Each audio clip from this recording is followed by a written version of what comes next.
I just wait. Oh, now it's on. Okay, thank you. Okay, and then I have the great pleasure to welcome you all to this afternoon's session on Nordic science cooperation in the Arctic, lessons that matter. My name is Kristina Abildgaard, and I'm the director for the Department of Ocean and Polar Research in the Research Council of Norway. And I have the great pleasure to moderate this session this afternoon. The Nordic, we are in great favor of increase our collaboration, and also without other countries. And as you probably know, the Nordic as a union is getting more relevant as an international collaborant within EU and outside also, for instance, with Canada. And us being an Arctic countries, we are of course very concerned about the geopolitical situation, and we are worried about the future. So international collaboration is probably more important than ever. But how to collaborate within this troubled world? So we think that this session is more appropriate than ever, because we are in fact looking backwards in order to look forward. We have to learn of our experience. So we will exchange views, we will learn from the things that we have been cooperating in, and we will use that in order to move forward. And today we have a great expertise with a lot of experience from Nordic collaboration in the Arctic region. And this session we will start with a part where we will have 4 senior experts that will present their reflections on Nordic collaboration within the Arctic. And then after that, we will have a young professional who will challenge a little bit and ask questions. And then they will have a conversation. And after that, again, we will invite for a panel discussion. We will not allow for questions directly after each who has presented their speech, but in the panel, we will also invite you to take part. So then I think it is time to start, and what we have done is to challenge and encourage our experts, senior experts, to give some examples of from their some case studies from their research and collaborations, and also to come with some recommendations. Can we use these recommendations when we are now preparing for the International Polar Year, for instance? How could we join efforts? So, by that words, I would like to invite our first speaker, which is Rune Vistad, who is chair of the board of Nordforsk. So please, Rune, I think you must stay here. Okay. So please. Okay, good afternoon, everyone. So is this streamed? So I need to stand still, or how's that? It is streamed. Okay, I'll try to remain in this area. And as Kristina said, that we, the speakers, we have been challenged. We have gotten a script, a very detailed script. In my part, it said that I should have 3 slides only. I have 1, so I think that's good. But it said also, and I'm the chair of Nordforsk, that I should not do a policy statement. I will try not to do that. No general priorities. It's more difficult. I am, after all, the chair of Nordforsk. I should tell a story. And then I thought, what? And engage the audience, and that's up to you. So let's try to start. So I want to tell you a story of Nordic collaboration and what it means for Arctic research today, and why it is more important than ever to deepen this cooperation. The Nordic region has a bold ambition to be the most sustainable and integrated region in the world by 2030. I think that is perhaps a policy statement, but it's so important that I think it's worthwhile saying. And this Nordic cooperation, it's not new. It's something we have done formally since the 1950s. So we have, in the Nordic countries, had free movement of people, since 1954, long before Schengen was even thought of. And in this cooperation, we are a family of 8, Denmark, Finland, Iceland, Norway, Sweden, the Faroe Islands, Greenland, and Åland. And why does this cooperation work so well? I think a key word in this respect is trust. This cooperation is built on trust.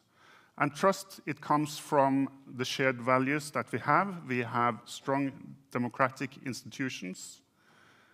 We have welfare systems and similar legal frameworks.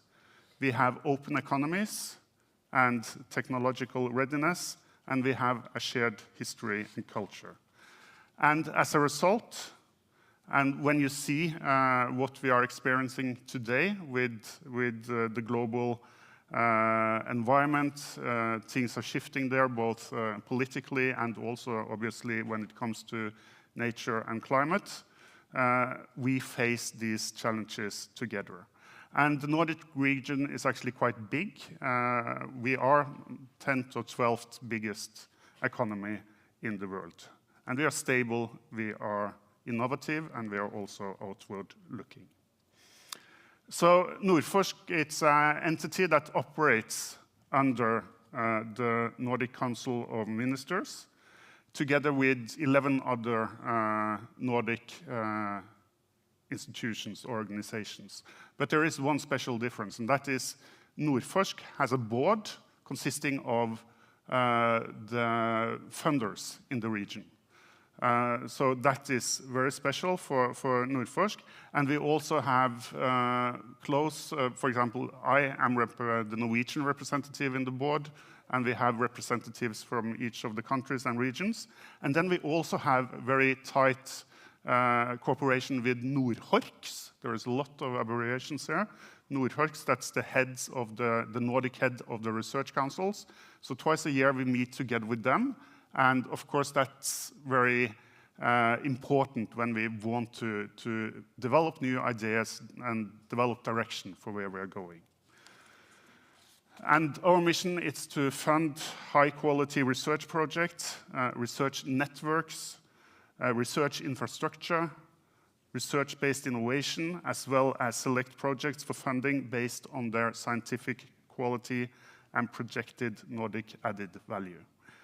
So we find common challenges, we combine our strengths, and we fund excellent research that no single country could have done alone.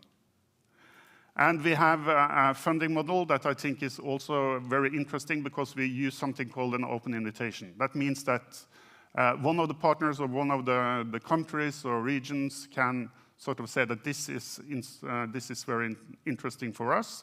Does this also match your priorities? And if there is at least 3 that wants to go together, 2 countries and a region or 3 countries, then we can have a call from Nordforsk. And then we also use what we call a real common pot. And that means that all the contributions from the countries, so each of the research councils, they put some funds into a call. We pool that together in one shared pot. And when we fund project, it's based on excellence. So it's no fair return. It's not that we have country quotas. We fund the best projects. And then the projects, they sign one contract with Nordforsk. And then on top of that, up to 1/3 can be added from the funds from the Nordic Council of Ministers, making the call even larger and then increasing the impact. So this is a very good established system that actually works. And it's quite easy for us as funders to take part in this because Nordforsk actually, well, no, I'm the chair. Okay, so it's difficult to have 2 hats, but anyway. So for the funders, it's a very easy system because they can just put funds into Nordforsk and then they make everything happen. And excellent research is on the other side. And increasingly, we also have international collaboration outside the Nordic region. And increasingly, also funders from outside the Nordics, they see Nordforsk as a one-stop shop for entering the Nordic research landscape. And this is because our system is predictable, it's value-driven, and it is effective. So we have built up successful collaboration with the UK, with Japan, most recently with Canada, and you will hear more about our Canada Nordforsk Arctic call from Stefan Sven Staffström just in a few minutes. And last week we launched a call on disruptive technologies, also together with Canada, and then it was actually the Canadian side that took the initiative, asked the Nordic countries, do you want to join into this call? And they've also included other countries from Europe, but also outside Europe, like South Africa and Brazil, I think. So this is also a way to use the Nordic cooperation. And when we are talking about Nordic added value, it's sort of mainly two things that we are talking about. It's value for the research system. We get, obviously, when we are working together internationally, higher impact, higher quality. We get access to, or we are published in high impact publications. When you pool the countries together, we will always quite often have a critical mass of expertise. We contribute to mobility and networking across the countries.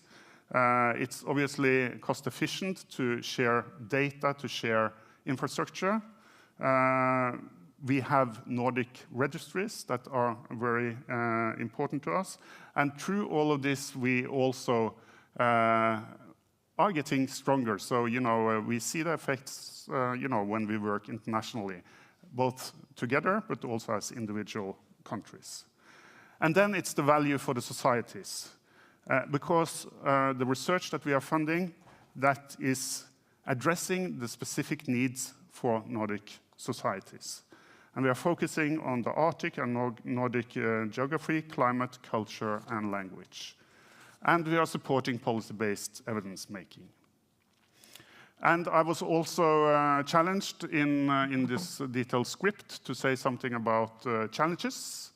And frankly, when it comes to the Nordic cooperation, I do not see, at least from the funder's perspective, that many challenges, because this is a system that works very well. But of course, when we increasingly are cooperating with countries and research funders outside the Nordic countries, then we see that this might take time, because time will then be sort of an issue, because it takes some time to align funding systems, to agree on common priorities, and that can take months or even years. But when it works, it really works. And then Christina also asked me to get some recommendations. I will come to that now, and I'm soon finished.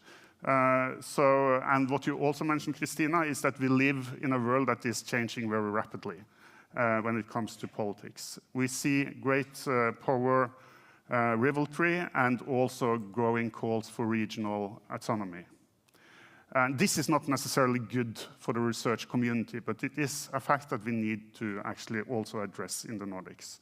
And we need to ensure that we remain resilient, both in terms of society and economy.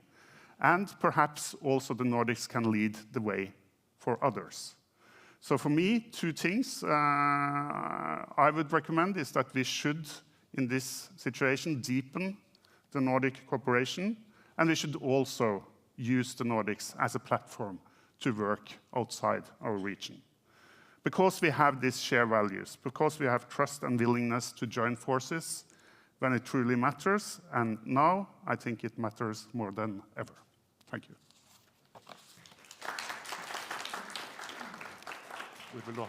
Thank you very much, Rune. You can just sit down while the others are speaking. So I think it was very nice, the last sentence you said, that we should use the Nordic platform to strengthen and collaborate with countries outside. And we have now had a very interesting call where we just did that, an Arctic call where we collaborated outside Europe. So then I have the great pleasure to introduce you, Sven Stafström. You are chair of the Nordforsk's call committee, and you will elaborate on this call within the Arctic issue. Thank you very much. Thank Please. you so much for that introduction. Maybe first I'd like to say that it has been a great pleasure to share this call committee. I learned a lot, not only about the research, but also about other things outside research, and met a lot of new people. So thank you so much to Nordforsk for engaging me in this call. So first, a few words about the call itself. So as the name indicates, the aim is to address the challenges the Nordic region is facing. And we were able then to fund 9 projects within this call. The total budget, including also both the Nordic countries and Canada, was more than 300 million crowns. Close to 200 researchers are involved, and at least in the applications, proposals, we found 66 organizations present in the proposals. And they are, first of all, from the Nordic countries, but a lot of participation also from Canada, which that I think meant a lot to the scientific level of the call. There are a broad range of topics in the call. It's, if you mention here, freshwater, oceans, mineral extractions, biodiversity, tourism. So you see, it's a very wide call. It's also very much focused on interdisciplinary research. So within each of these subject areas, you find a lot of different subjects collaborating. Perhaps I should mention also that Nordforsk at the same time launched a network call on capacity building, including specifically the indigenous perspective. So I think it's very nice to have these two together, and I think in the future there is a lot of build-up of competence in this very important area. So the title here is an innovative call, and I think it was mentioned by Rune that we have this real common pot, which means that money is coming from the different funders, including the Nordic Council of Ministers. And in the call committee, we could really have the full power to find the best applications, and from this common pot, we could found, as I said, 9 of them. Once again, participation from Canada has been really, really important for the quality of this call. It's from the Canadian Social Science and Humanities Research Council and the New Frontiers in Research Fund. I should say also that from the Nordic funders, all Nordic countries are involved, but also Greenland Research Council and the Research Council of Faroe Islands, which I think also had this very important impact on the research. As usual I would say almost every research call, research excellence is really the highest priority. But we added to that, and I think this is really innovative and new, that we highlighted the indigenous perspective as a central aim, and that was highlighted in the call text. This was highlighted when we did evaluation, and also made sure that, I will come to that when the project is up and running, we should make sure that also this participation is indeed within the projects. And also, I mentioned before, interdisciplinarity and sustainability development are other criteria that was involved in they were involved in the not only evaluation, but also in the projects themselves. A few words about the indigenous perspective within this call. I think when we speak about this, we should think about 3 parts, actually. One is the call text itself. Second part is the evaluation, and the third part is the participation in the projects. So And the call text and the evaluation go very much together, of course. What is in the call text should also be the criteria for the evaluation.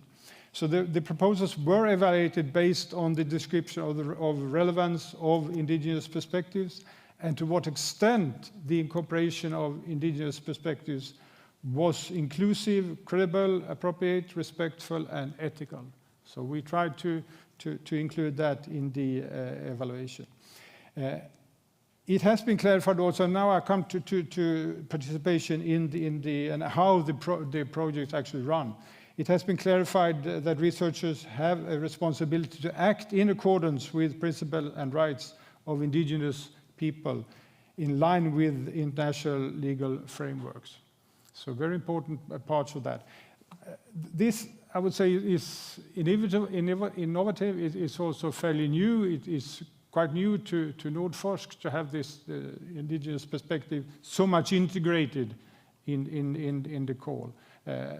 So of course, there are things to learn here, definitely things to learn, and perhaps also improve in the future. So how to achieve indigenous representation in the review process should be addressed in the coming calls. We really tried this, but I think we could do even better in the future. So this is something I like all of us to remember. Also, when it comes to the research, the actual projects, increase the indigenous participation in the projects to ensure relevance for the communities. And now we will, of course, follow up how the projects are running and make sure that the participation is there. But I think for future calls, one should maybe be more clear about this in the call text and also in the evaluation.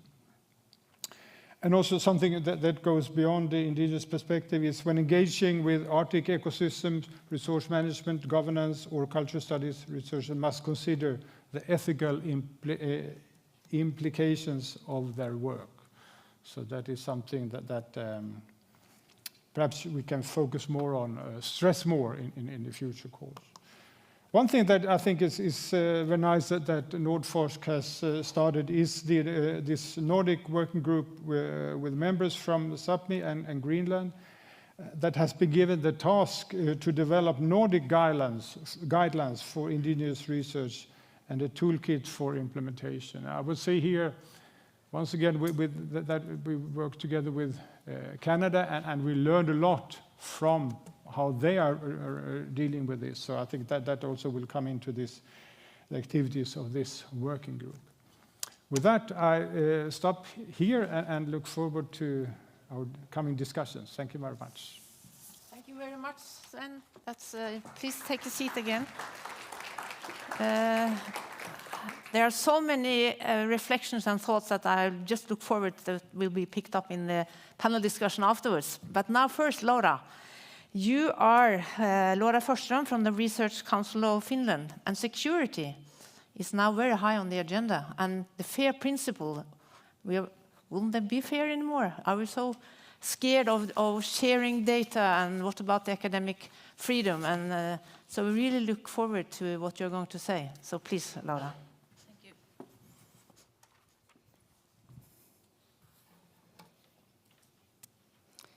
So thank you for the introduction. So I will now shift focus a little bit to research security within my talk and share you some ideas that we have at the Research Council of Finland regarding research security in general and when we think about Arctic. And my presentation will mainly be from a funder's perspective, but I have to mention here that my own background is in Arctic research, so I've been doing field work in different places in the Arctic, from northern Greenland to northern Finland and also in Russia. So I can relate a little bit on how this topic might look like for a researcher as well. So when we think about research security, it's often immediately associated with geopolitics, sensitive technologies, dual use potential of your research. And that's, of course, part of the picture and quite big part of the picture, but we like to think of it within a little bit broader concept. So from our perspective, what we see it within our research council is that it's basically, or more so, a responsible management of risks, and not just risks within technologies, but also risks related to academic freedom and research integrity and trust. So the idea behind this is not to restrict science. We are not saying that there are certain topics or something like that shouldn't be studied, of course not.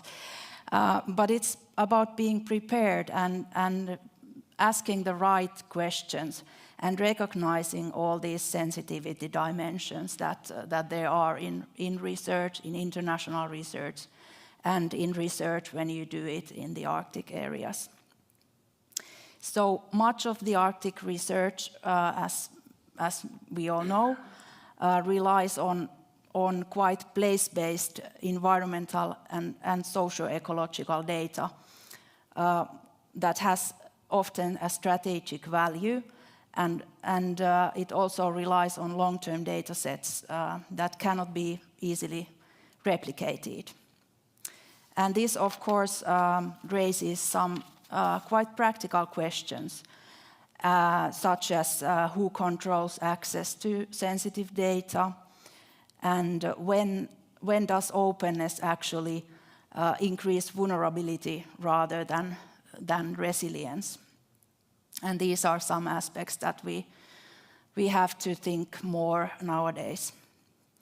And if we think about indigenous involvement and indigenous perspectives, I think there's an interesting aspect of responsible research, or interesting link between research security and responsible research in general. So the risks here are linked to loss of control of the data, misinterpretation of the data, and extractive reuse of knowledge. And I think we need more dialogue here to really understand what this security and openness means when we do collaboration or use indigenous knowledge or indigenous data.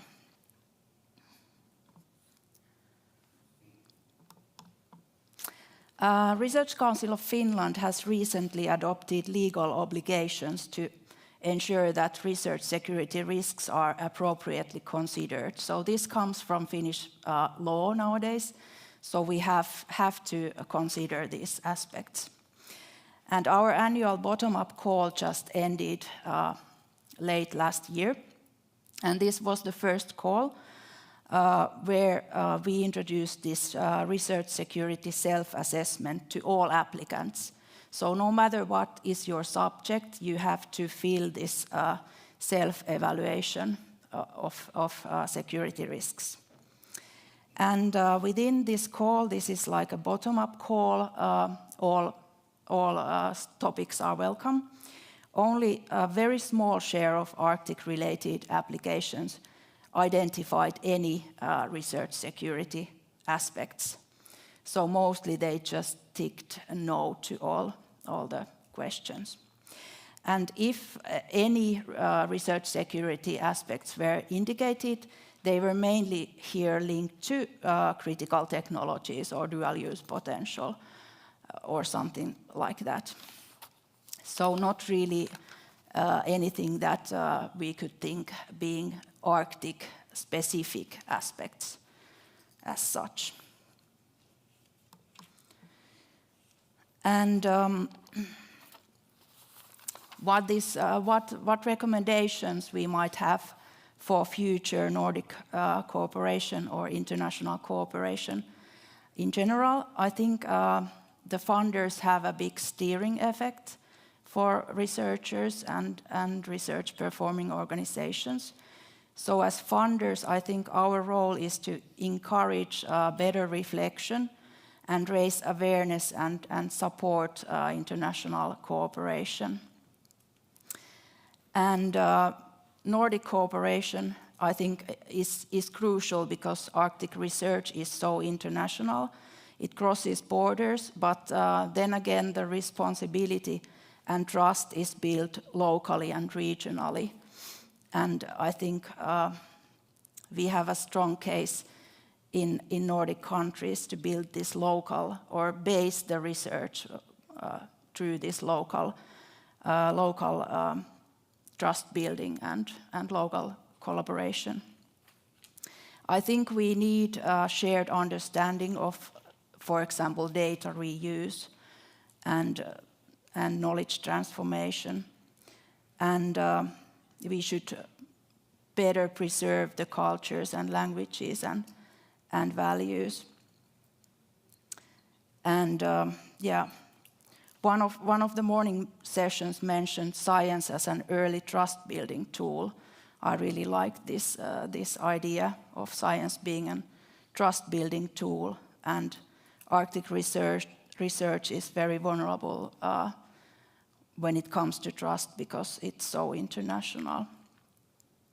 I think I will leave here and look forward to discussions.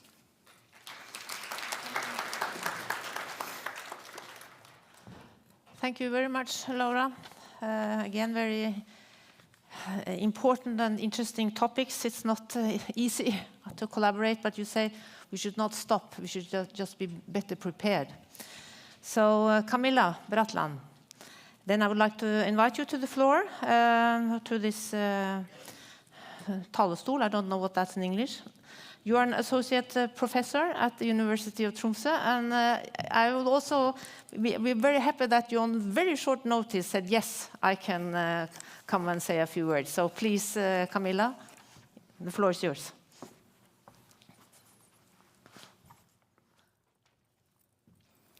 Good day, everyone. Thank you so much, Christina. And I must add that I'm also a member of the Research Council's Board for Research on Climate and the Environment, so I'm happy to be here. It was indeed a short notice, so I didn't have time to prepare a PowerPoint, but I do have a compelling case study, I think, that I hope Malou will also challenge us on afterwards. So I just wanted to perhaps open with the concept of trust that was brought up by both Rune and Sven and Laura.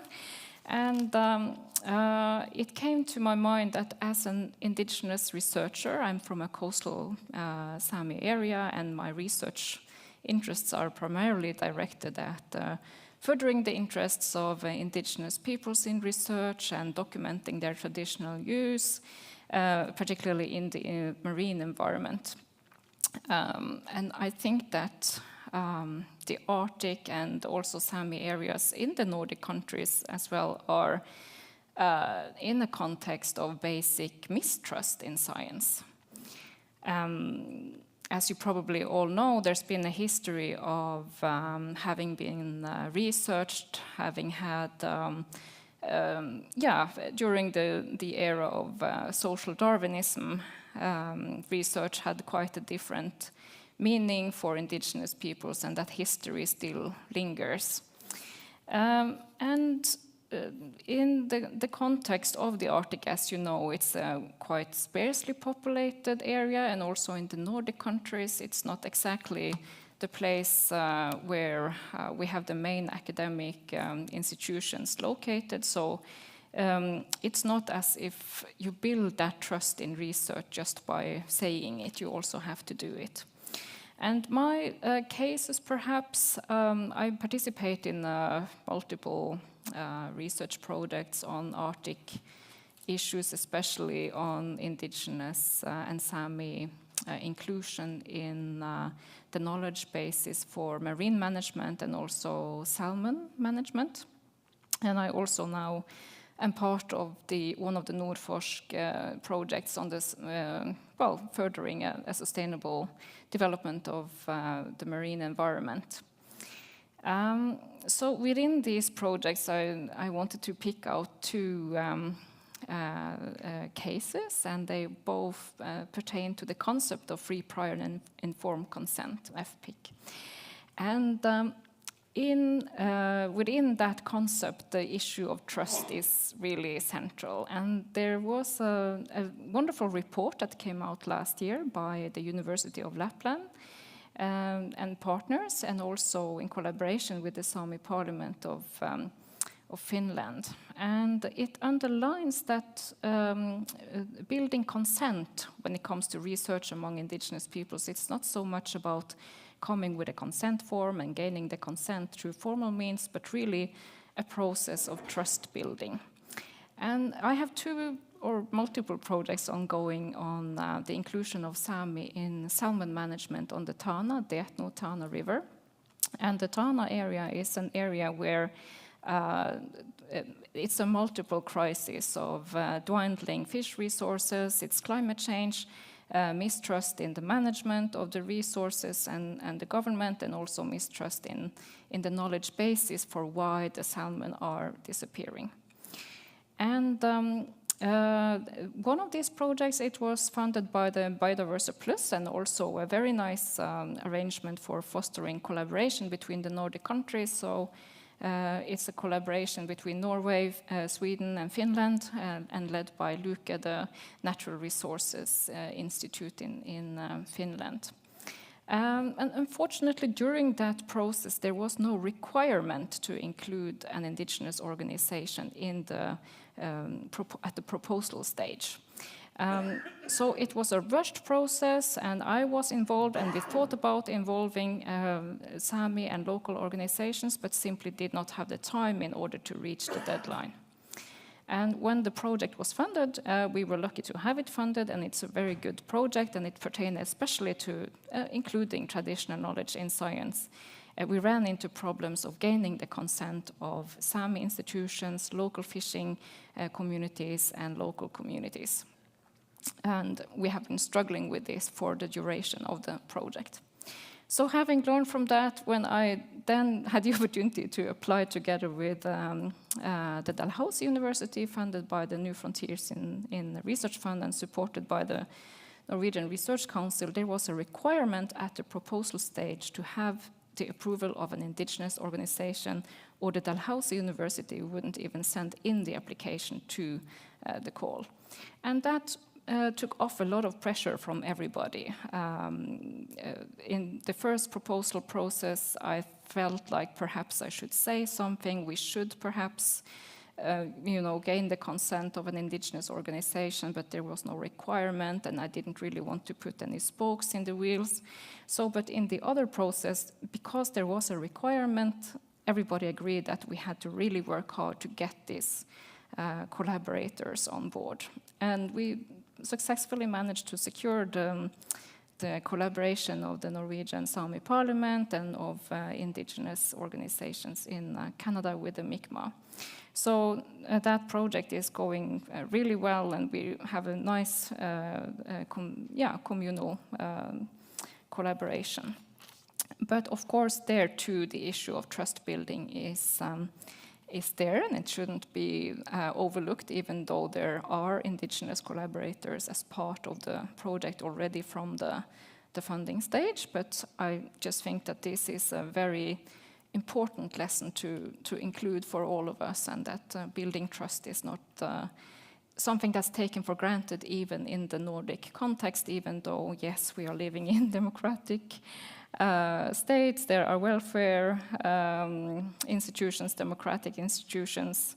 Even in these contexts, the Nordic context, it's indigenous mistrust in science, capacity building, the use of indigenous knowledge, including indigenous knowledge systems in science. It's still a very, very delicate topic, just as it is in the rest of the Arctic. Yes, so thank you.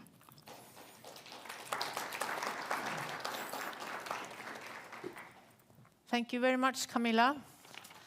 Now, we have been listening to 4 senior experts. We have heard exciting things about the Nordic funding, Nordforsk, and the advantages of that.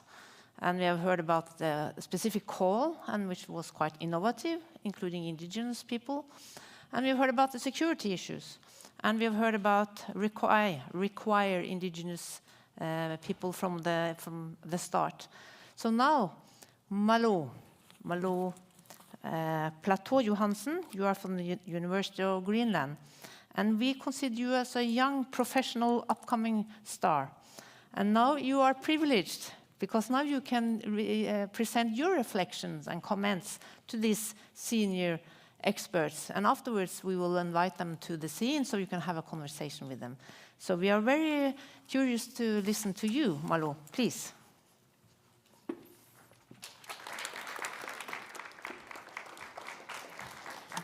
Good afternoon. So to start with, it is a privilege to do research. To some, it's creating new information or enhance unknown things. And finally, I feel like voices of people who has knowledge from centuries are finally being heard, but still met with doubt. From the different presentations, I've gathered a few questions and reflections, and I'll take them as what my notebook says here. So I heard that the Nordic countries have they want to be the most sustainable region, and the Nordic countries have the same values. But I'm wondering how we are gonna tackle the struggle of engaging indigenous knowledge within research, since there's different indigenous peoples in the Nordic regions, and who are the experts in that. Then there was mentioned indigenous and local knowledge as security answers. That needs to be a dialogue. Is there a framework towards that, or is it under development? How are you collaborating across those knowledge systems? There's mentioned researchers must consider ethical implications of their work. How are you guiding researchers doing that? What did I say here? I could imagine if you enter Arctic research, if you're not from the Nordic, but you want to work here, you're doing it for the research, which might be biology or, well, I'm a biologist, so I'll focus on biology. Let's say biology, that you might want to do more specifically an animal in the Arctic, but are you learning that what does this animal has value within the people who lives there, and how are your approach to entering this region affecting people living, and are you giving back the knowledge that you're doing? There's the Nordic guidelines for indigenous research and a toolkit for implications. How are you gonna implement these tools for people already in the field, because senior scientists are accustomed to having the old ways. How are you teaching them that, okay, we are moving towards this, you should also be learning new ways, and that can be a bit hard in my experience. Seeing that,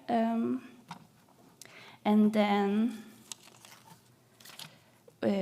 from Camilla's example, I can also relate, since I was on a project where a Nordic country had to go to Canada, and you have these two values or requirement and acknowledging wait, yeah, what did I say?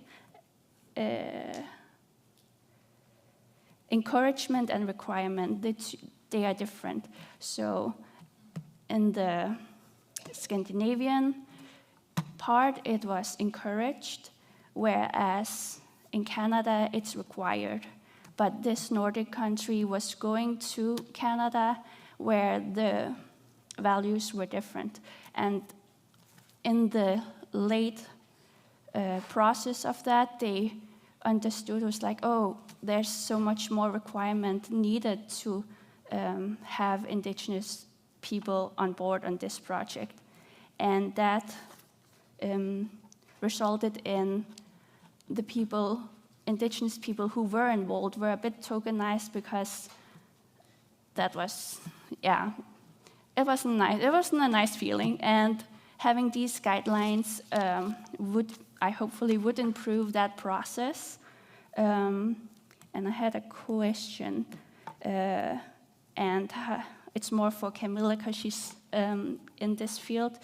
If she sees a change coming in the Nordic Arctic, and how might that resemble? Well, what would it be in the future?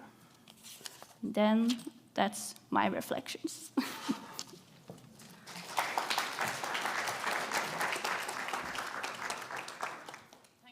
you very much. Malu, that was quite a lot of spot-on questions. It's not really encouraged to consider and give more reflections on this, the depth of what you are in fact addressing. So now I'm very curious and excited to hear the responders. Rune, please take a place at the stage here, and Camilla and Sven and Laura. And Malu, would you like to sit there, or would you like to come here, please? Yeah, please take a seat.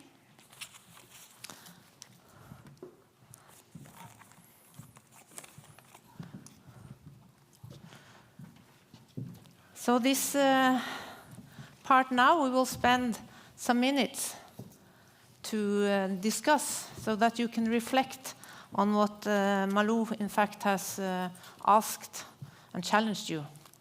So I don't know, maybe you will start, Rune. Yeah, and where should I start? Perhaps, well, you asked Malu, how to engage indigenous peoples in research. And I think that Nordic has increasingly done that the last couple of years. I was actually at another session earlier today where we discussed this topic. What I said there was that in 2014 we had a big Arctic call. We didn't mention indigenous peoples at all. Then it's changed a bit in 2016, and now it's sort of fully on board. So I think that we are sort of moving, at least in the right direction. It has, what we also discussed is that there is a need to have a change of culture of the funders. And I think that change is coming. I think that Nordforsk is perhaps at the forefront of that change.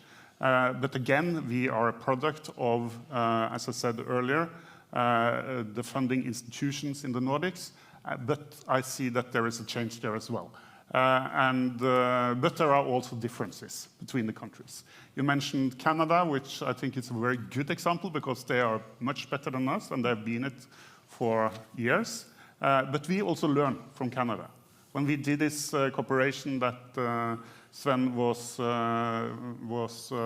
presenting, they came with some requirements. It wasn't encouragement, it was requirements. So I think absolutely that we also profit from working closely together with funders that take this seriously. We are in Nordforsk now trying to develop guidelines on how to do research on and with indigenous peoples. And there is a group that was established last year, consisting of members from the Nordic academic institutions, from the Sami Council, from ICC, and the Research Council of Greenland. But none of the big funding organizations is part there, but they are now developing these guidelines, and then we will discuss it together, with the funders, and then that should lead to change. And for example, one thing that I sort of really didn't have reflected upon earlier was, again from the discussion earlier today, is that you could also have a bias in the research assessment system. When you have a peer review, if the people in the panel do not know anything about indigenous research, then we could have this thing that this kind of research is not trusted and it's not good quality, which it doesn't really make a sense now.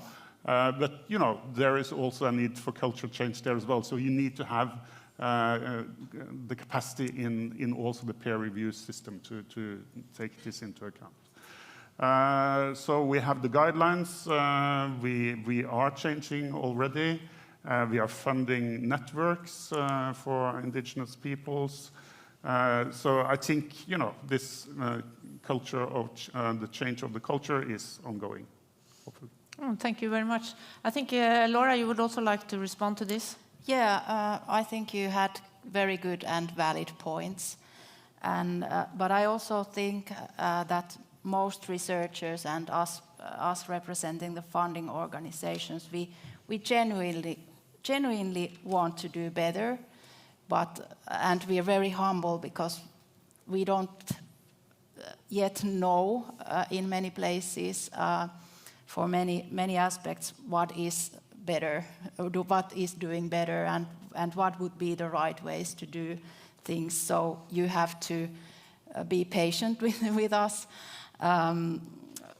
because we might introduce not the best possible ways. For example, here I haven't heard yet that much about research fatigue, but it was, for example, in Reykjavik, in Arctic Circle, addressed a lot, that if we require indigenous engagement, then it's overburden to the indigenous communities. So we have to deal with these different aspects, both introduce requirements, but make sure that the communities can tolerate then all those researchers that genuinely want to do well and want to do better, but they don't maybe have the best possible tools yet for that. And I think for this reason, collaboration, Nordic and collaboration with Canada, for example, is very important, because I think that's a way to introduce best practices. I was myself doing field work in northern Canada more than 10 years ago, and there I could see the engagement with the local communities and indigenous communities, and it was totally new to me. I had never thought about it, but it has to change, and I think it's important that we learn from the Canada. Thank you. And Sven, you also would like to comment, yes? You said be patient, but I don't think you should be too patient. You should really put some pressure on the funders, and also to show engagement. I think it's really important. But there's one thing I'd like to bring up concerning, I have a background from the Swedish Research Council, and I think we hardly discussed this issue about indigenous perspectives. So I think in order for a change to happen, I think it's not only Nordforsk's responsibility to introduce this kind of thinking. It's something for all the countries' funders. Otherwise, I don't think we will see a change among the researchers, because if they see this within their own countries, I think that things will change much more rapidly. Mm-hmm. Thank you. And also, Camilla, you should also comment on the challenges from Malou.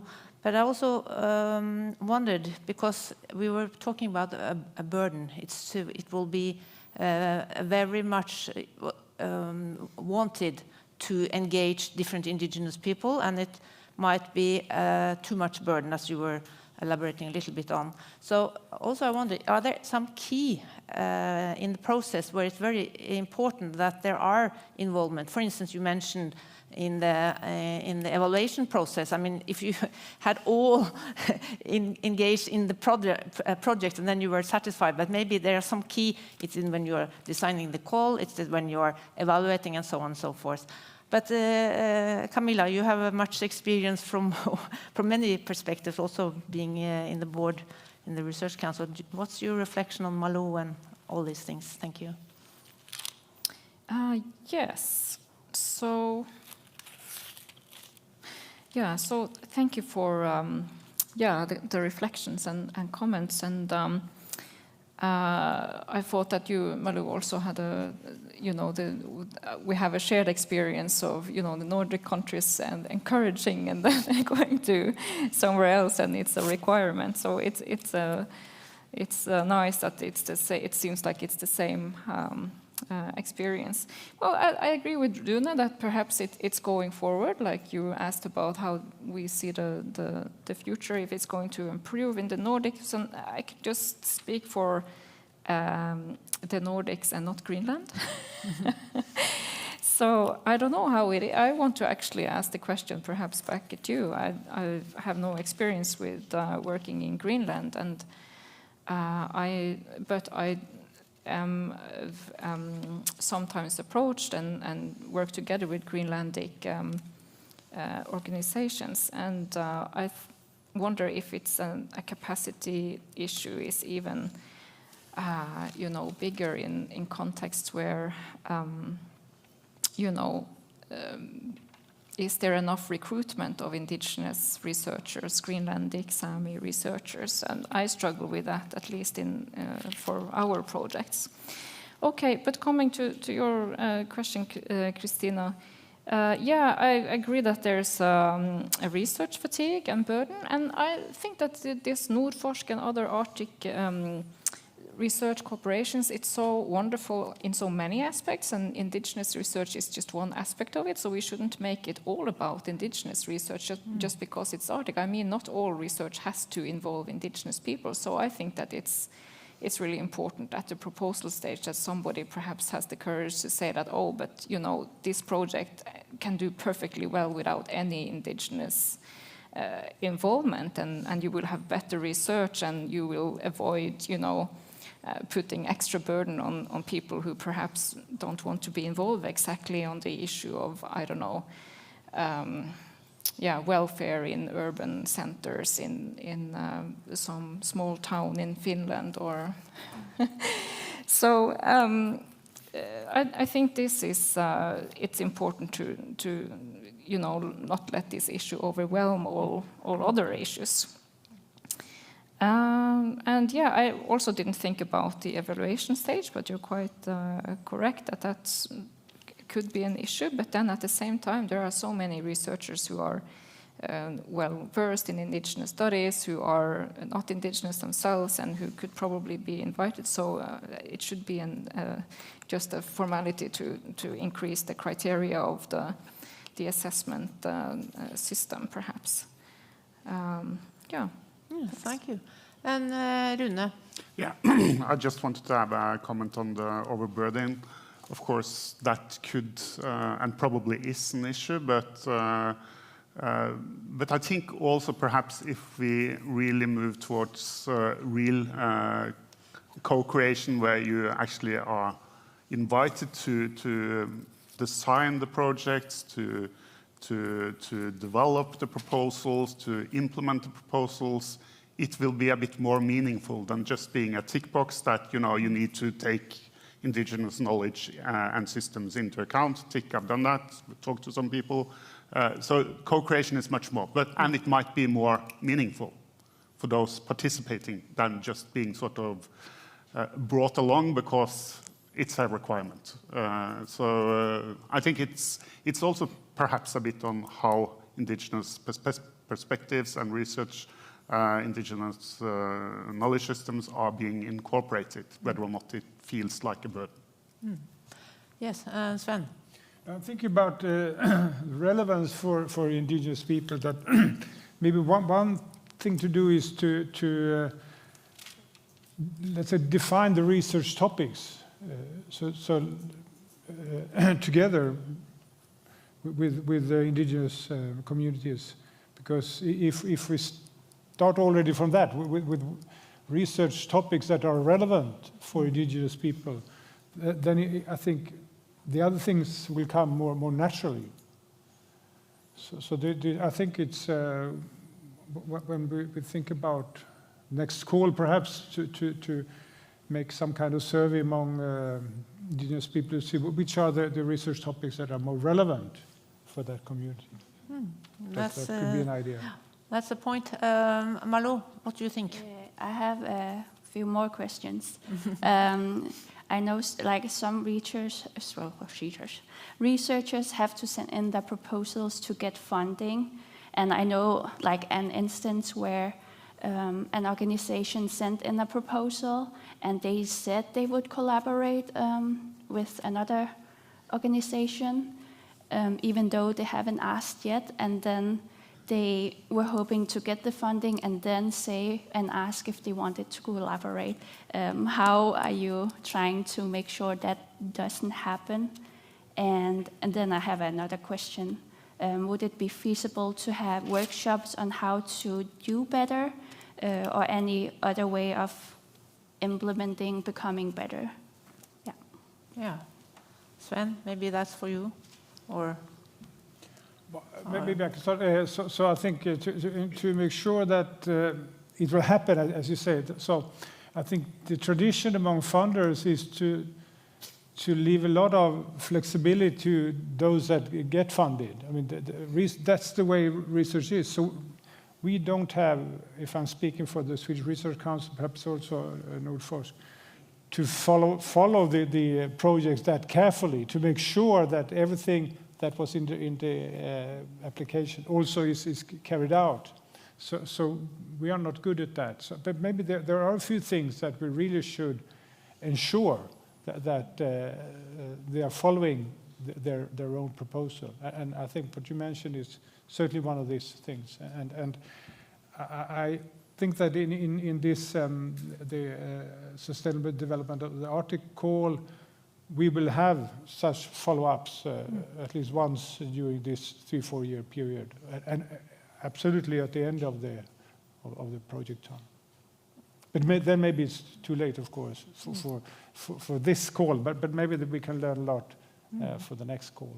And Laura, how is it in Finland? I was thinking that we shouldn't let that happen within the application phase. That, for example, we don't require letters like collaboration letters, but we highly recommend collaboration letters, not just for indigenous communities, but any type of collaborator that you mention within your research proposal. You should have a letter explaining that how the collaboration is. So I think that would be important to prevent people just mentioning someone and then thinking, oh, I will then contact if I get funding. So that would be like a minimum requirement to require from the applicants. I think it's also a general problem sometimes for all kind of research when you're sort of asserting that you have looked to this commitment letter and then everything's okay, but it's not always like that. Rune? Yeah, I think Malou just pointed the finger on what my previous comment, that is actually what we should try to avoid, because this is not co-creation if you are invited in afterwards. So, but I have high expectations for the guidelines that are currently being developed, that perhaps they can also come with some suggestions on how to do this in practice. That's very good. Any more questions you would like? Yeah, Camilla, please. Not a question, but perhaps a comment. There was a question about, what is relevant for indigenous peoples and doing a survey. To be honest, I think we already know what is relevant. And there are so many reports and global assessments where indigenous peoples have also been involved, really underlining that we are facing a global climate and nature crisis. What can we do to actually reach those goals? And one of those actions is to create transformative change at all levels. And I think that's also what indigenous peoples, all Arctic peoples, would like to see, that transformative change. So I think that to combat this research fatigue and looking for what are the relevant issues, it's really to make good research projects that can meet those goals and enact that change. I think not only indigenous communities, but we are all tired of research that kind of, expresses what we all know, that we're in a crisis, what should we do, but where is the research that moves things forward? So I think that this turning the tide, I hope it's real, that we're actually going somewhere, and that it's really just to gather the information about what's relevant and put it into action. I don't think it's very difficult.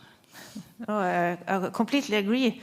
But Camilla, taking into account that this world is now what we were saying, new rules, or the established rules doesn't function anymore. So this probably also, well, we know that also applies to science when we are a bit uncertain if the people that we have been collaborating with still be possible, for instance, in the US or other. So would you think that this will make us more inspired to cooperate, we who want to cooperate, or do you think it will just make us more reluctant and so? Yeah, I think both are true, and I think it's affecting all of us, I guess. And I'm also on the, I guess many of us are in this dual position where you're working with one hat and then the other hat encourages you to do something else. So it's not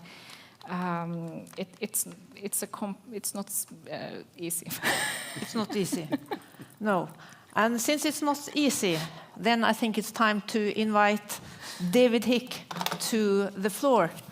I guess, David, you will not have the complete answer, but maybe you have some reflections that we can all be interested in. And David, you are, let's just give it the correct, you are a chief scientist and vice president of Polar Knowledge Canada, and I've read your CV. It's very impressive, so I will not cite all that. But what I think it's nice that you also have previously served as executive director for the Canadian IPU Secretariat, and we are now approaching the next IPI.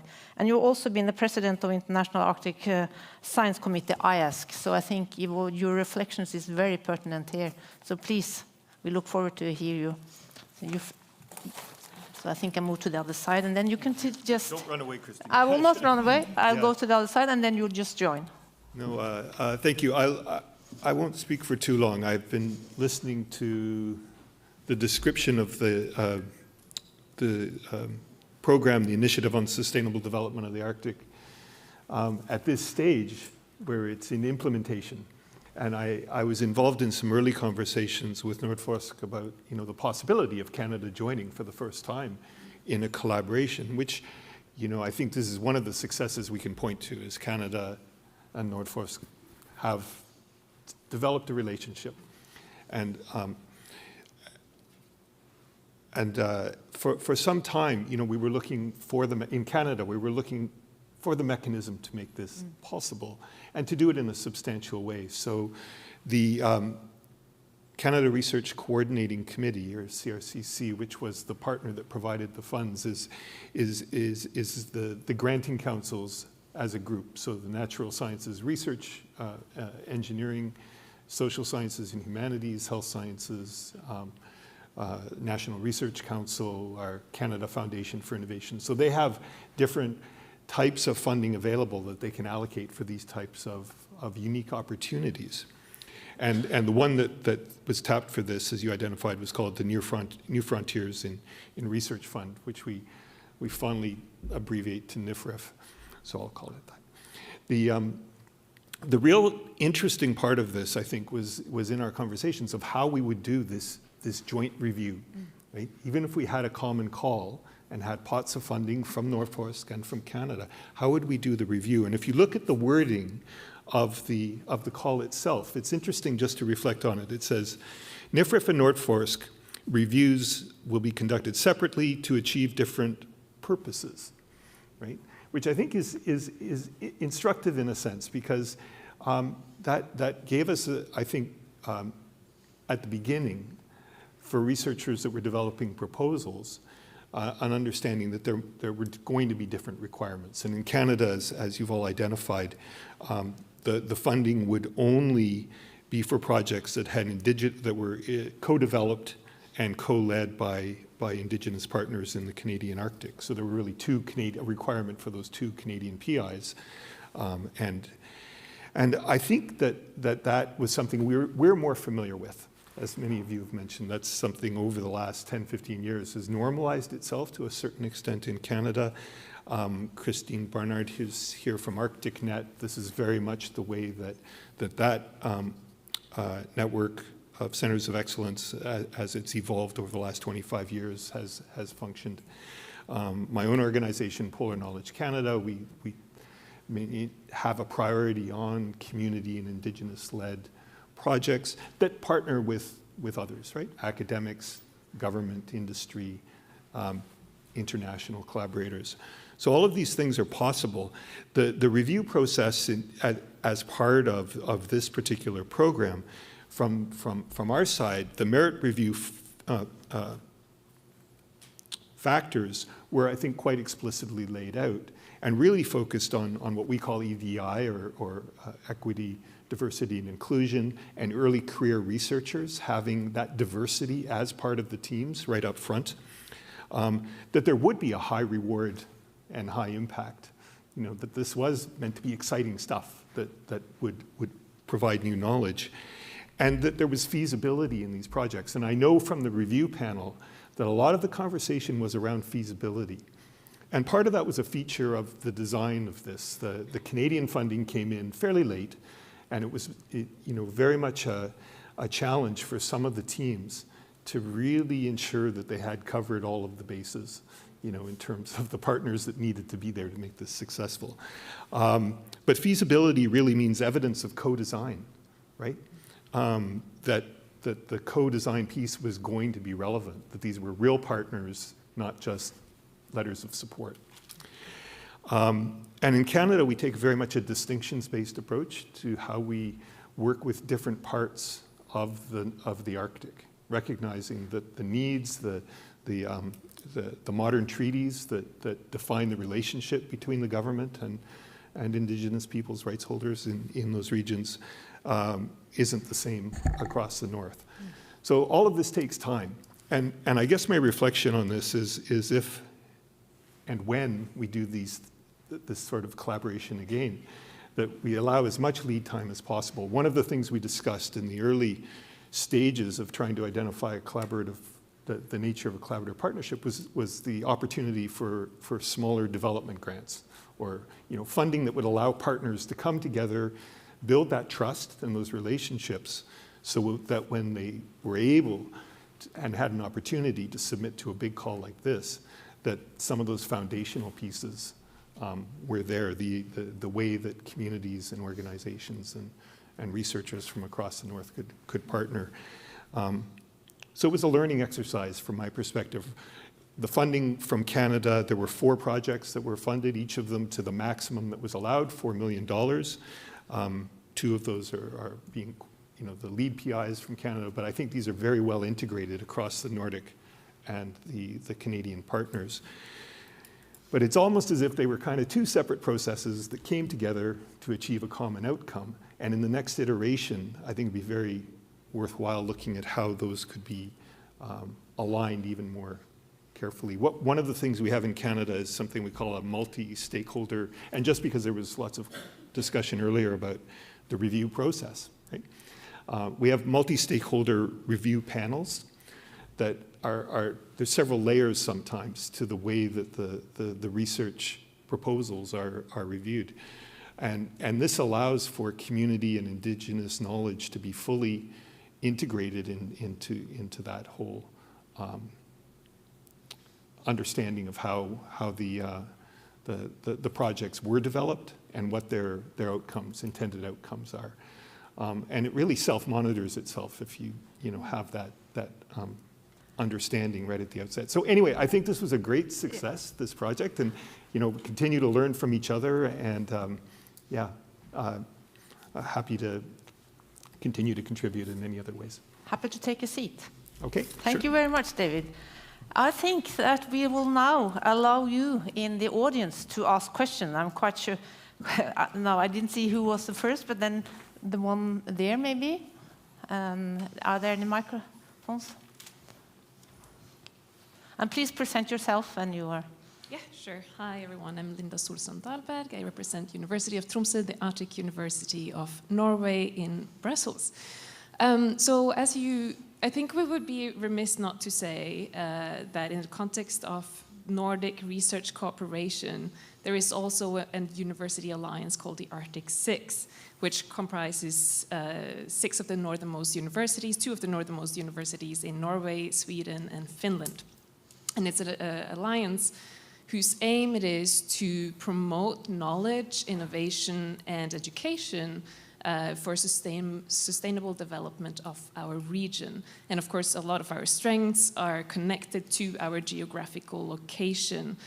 And I think being based in those areas where we are, in an often very sparsely populated area, we're not only contributing as a research-producing institution or an education institution, we're also delivering on regional development and local economy growth, because we have such tight connections to the regional actors and to businesses in our areas. And so it's partly, I guess, a comment and a question, because of the role that universities play in our areas, and the links that we already have established to countries such as Canada or to Greenland and to other places in the Arctic or to other countries who have Arctic capabilities, we can be used as vehicles to deliver on societal challenges based on shared capabilities, but also in terms of multiplying our efforts in terms of collaboration as a whole. So my question, I suppose, is how can we strengthen a collaboration between our alliances to deliver on just what we're talking about now, research collaboration in the Arctic, with the funders? How can we work together to try to achieve our common goals and objectives, and specifically objectives tied to societal challenges that we're all sharing? Well, thank you. This question could be answered in a very long way, I think, but maybe you have some very short and specific. Who would like to start to comment? Well, yeah, I can always say something. Always say something. Yeah. Thanks a lot, Linda, for that easy question. No, obviously, one part to respond is actually to take part in the calls, or to respond to the calls that we are having on those subjects, and the other one would be dialogue. And then dialogue with the funders. And the easiest way is probably to contact the entity in your country that partakes in this cooperation. That would be the Research Council of Norway for your part. But I think dialogue on these issues will always be welcome and interesting for us also.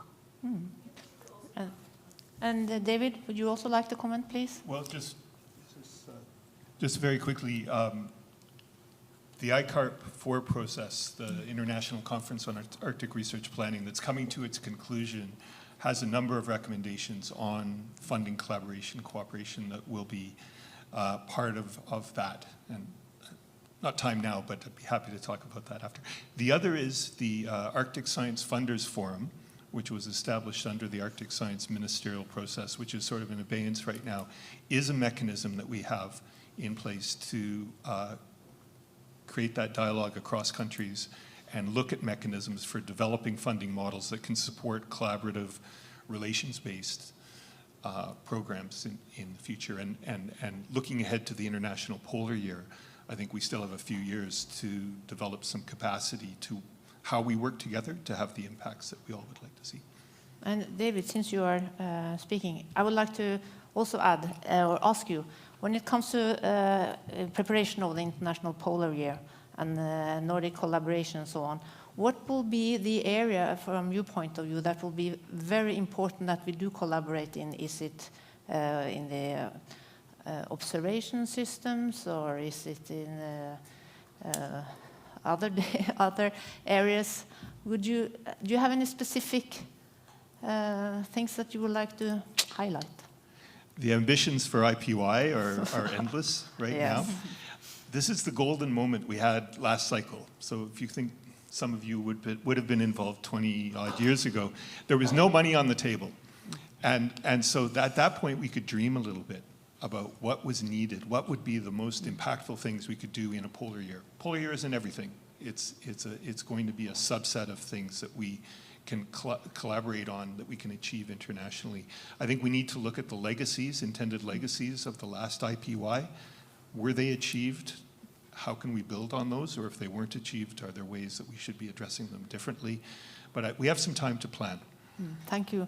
And then there was a question down there, please, or a comment. Please present yourself. My name is Paul from the Reykjavik Institute in Iceland. So I have one concrete question to Nordforsk, or can speak to any internationally coordinating funding body.